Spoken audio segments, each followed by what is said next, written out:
9월 28일 수요일 하나님께서 오늘 우리에게 주신 말씀은 창세기 29장 1절부터 14절까지의 말씀입니다. 봉독하겠습니다. 야곱이 길을 떠나 동방 사람의 땅에 이르러 본즉 들에 우물이 있고 그 곁에 양 세 떼가 누워 있으니 이는 목자들이 그 우물에서 양 떼에게 물을 먹임이라. 큰 돌로 우물 아기를 덮었다가 모든 떼가 모이면 그들이 우물 아기에서 돌을 옮기고 그 양떼에게 물을 먹이고는 우물 아기 그 자리에 다시 그 돌을 덮더라. 야곱이 그들에게 이르되 내 형제여 어디서 왔느냐? 그들이 이르되 하란에서 왔노라. 야곱이 그들에게 이르되 너희가 나홀의 손자 라반을 아느냐? 그들이 이르되 아노라. 야곱이 그들에게 이르되 그가 평안하냐? 이르되 평안하니라. 그의 딸 라헬이 지금 양을 몰고 오느니라. 야곱이 이르되 해가 아직 높은즉 가축 모일 때가 아니니 양에게 물을 먹이고 가서 풀을 뜯게 하라. 그들이 이르되 우리가 그리하지 못하겠노라. 때가 다 모이고 목자들이 우물 아기에서 돌을 옮겨야 우리가 양에게 물을 먹이느니라. 야곱이 그들과 말하는 동안에 라헬이 그의 아버지의 양과 함께 오니 그가 그의 양들을 치고 있었기 때문이더라.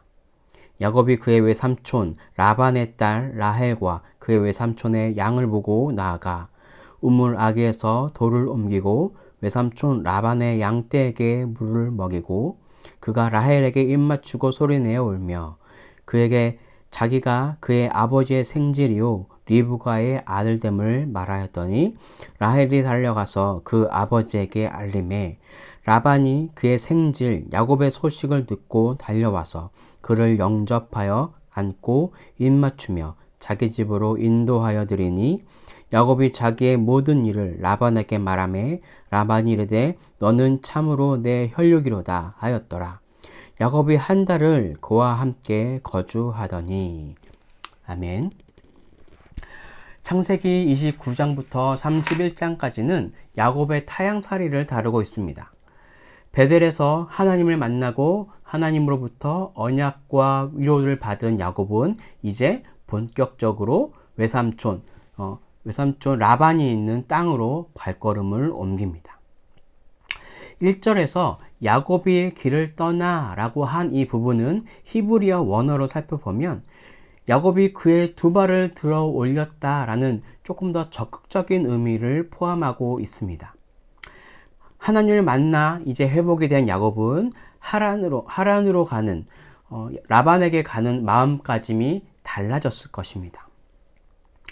하나님을 만나기 전에는 고단하고 에서가 쫓아올까봐 두려움에 특별한 목적 없이 이리저리 헤매며 어머니의 말대로 수동적으로 걸어가고 있었다면 베델 사건을 통해 야곱은 능동적으로 분명한 목적의식을 가지고 하란으로 걸어가고 있습니다.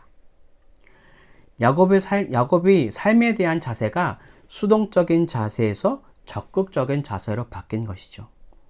이제 야곱이 동방 사람의 땅의 어느 우물에 다다랐습니다.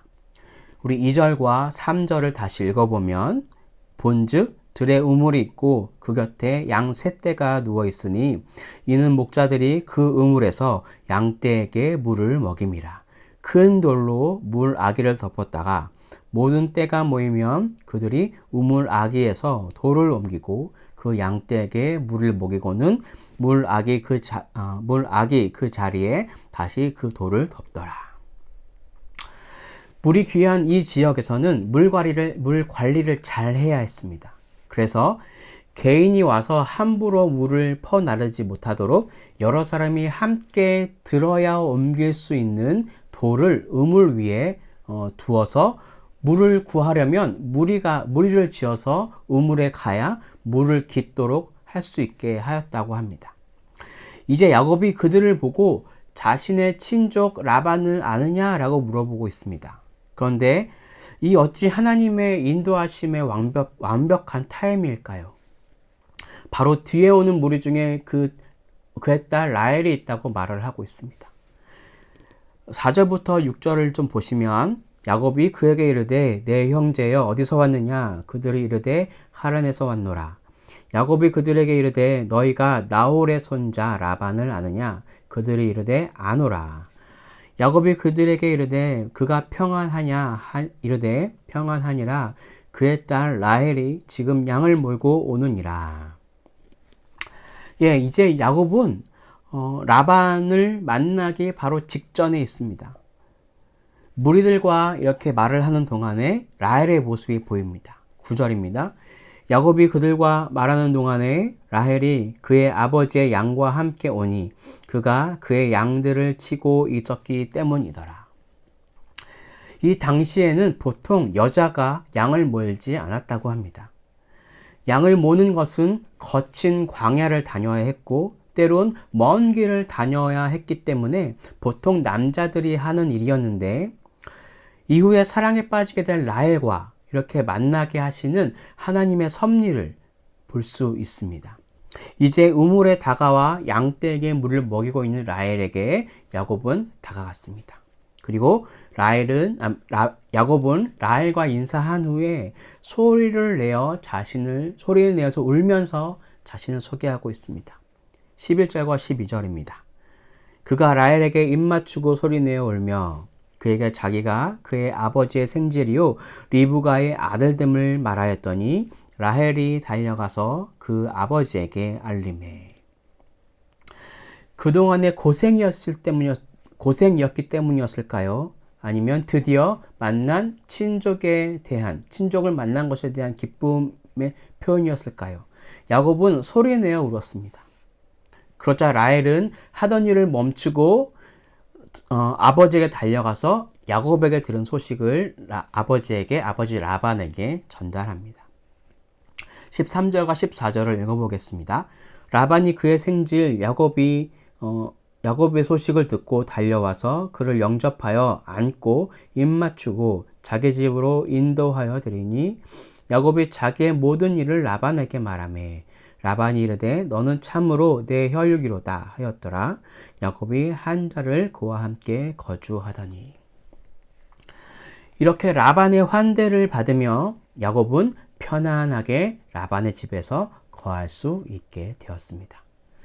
자, 오늘 우리에게 주시는 메시지입니다. 첫째, 하나님을 만난 사람은 능동적인 삶을 살게 된다. 베델에서 하나님과 만나기 전에 야곱의 모습은 너무나 소극적이었습니다. 그리고 수동적인 사람이었습니다. 이삭의 집에 있을 때, 자기 집에 있을 때 역시 에서에게 장자권을 달라고 한 그것 외에는 다른 어떤 것도 모두 어머니 리브가의 의도대로 따르는 것 뿐이었습니다. 에서를 피해 도망가는 그때도 앞으로 나아감에 어떠한 목적의식 없이 막막한 도피 생활이었습니다. 하지만 하나님을 만난 야곱의 모습은 어떠합니까? 이제는 자신의 발을 높이 올리며 당당한 모습으로 바뀌었습니다. 이전에는 사람이 없는 곳으로 피해 다녔던 모습에서 이제는 무리에게 찾아가 적극적으로 라반에 대해서 물어보는 그런 야곱으로 바뀐 것이죠. 자, 이렇게 야곱이 물으니 적극적인 자세가 생기니까 해결책이 생기며 일사천리로 라반에게까지 소식이 전해지고 그의 집에 도달할 수 있게 되었습니다. 이처럼 하나님을 만난 사람은 그 삶이 변화됩니다. 하나님을 만나기 전에는 채워지지 않는 그 공허함과 두려움과 절망감을 가지고 살아갈 것입니다. 하지만 위로의 하나님, 치료의 하나님을 경험한다면 두려움과 절망감을 주었던 그 일이 더 이상 나에게 큰 걱정거리가 되지 않습니다. 하나님이 나를 도와주실 것임을 알기 때문입니다. 인격적인 하나님을 만나시길 축복합니다. 내 마음을 울리며 새롭게 변화시킬, 나의 삶을 새롭게 인도하실 그런 하나님을 만나시길 간절히 바랍니다. 기도의 시간에 이렇게 기도해 봅시다. 하나님, 저 다시 한번 내 마음의 불을 일으키셔서 하나님을 만나고 싶습니다.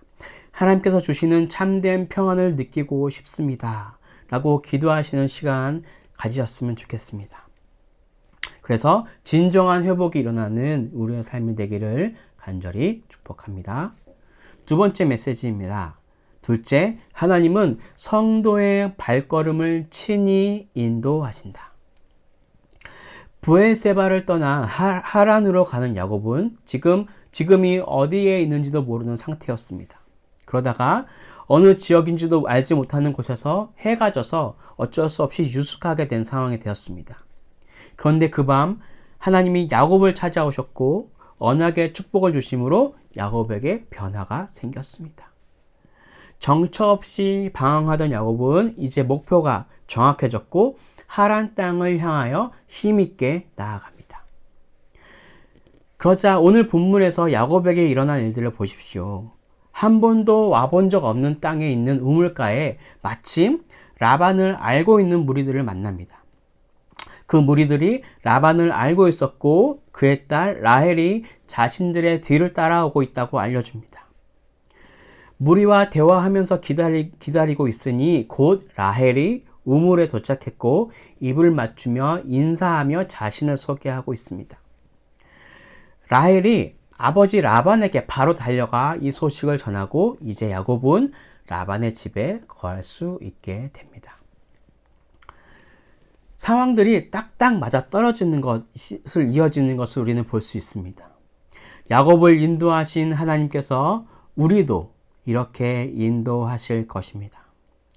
내가 알지 못하는 순간에도 우리의 삶의 배후에서 내 생각과 발걸음을 지도하시고 인도하십니다.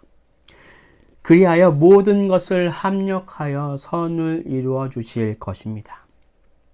믿음 안에 있는 성도들의 삶은 결코 우연이나 우발적인 것이 아닌 오직 하나님의 주권적인 섭리에 의해 우리의 삶이 진행됩니다. 우리가 이 사실을 알 때 범사에 하나님께 감사하며 자신의 전 인생을 하나님께 온전하게 맡겨드릴 수 있을 것입니다. 잠언 16장 9절에서는요. 사람이 마음으로 자기의 길을 계획할지라도 그 걸음을 인도하는 자는 여호와시니라 라고 하였습니다. 야곱이 허물을 많이 가졌음에도 불구하고 만나주시고 동행해주시고 인도해주신 것처럼 우리와 함께 동행하시며 선한 길로 인도하시고 결국 구원에 이르게 될 것을 믿음으로 순종하며 나아갑시다. 우리 눈에 보이지 않는 하나님의 손길을 하나하나 발견해 가시는 은혜가 있기를 소망합니다. 하나님의 손길을 발견함으로 그것이 내 삶의 간증이 되고 감사가 되는 그런 삶을 사는 행복을 전하는 교회 성도님이 되시길 간절히 축복합니다. 기도하겠습니다. 하나님, 우리가 정말 진정으로 하나님을 만나고 싶습니다. 인격적인 하나님, 지식으로만 아는 하나님이 아니라 내 마음을 울리며 나를 인도하시는 그런 하나님을 만나고 싶습니다. 하나님, 그렇게 될 때에 우리가 더 능동적인 삶을 살 수 있다고 오늘 말씀에서 배웠습니다. 하나님, 우리를 인도하신 하나님께 순종하며 하루하루 살 때에 우리를 위해서 일하시는 그 하나님을 발견하고 그분으로 인해서 우리가 감사하며 살아갈 수 있는 우리들의 인생 될 수 있도록 하나님 인도하여 주십시오. 그렇게 우리를 친히 인도하시는 하나님을 경험하고 느끼길 소망하고 또 그것으로 인해서 우리의 삶이 풍요로워지는 것을 믿음으로 나아갑니다. 그렇게 인도하실 주께 감사드리며 이 모든 말씀을 살아계신 예수 그리스도의 이름으로 기도드립니다. 아멘.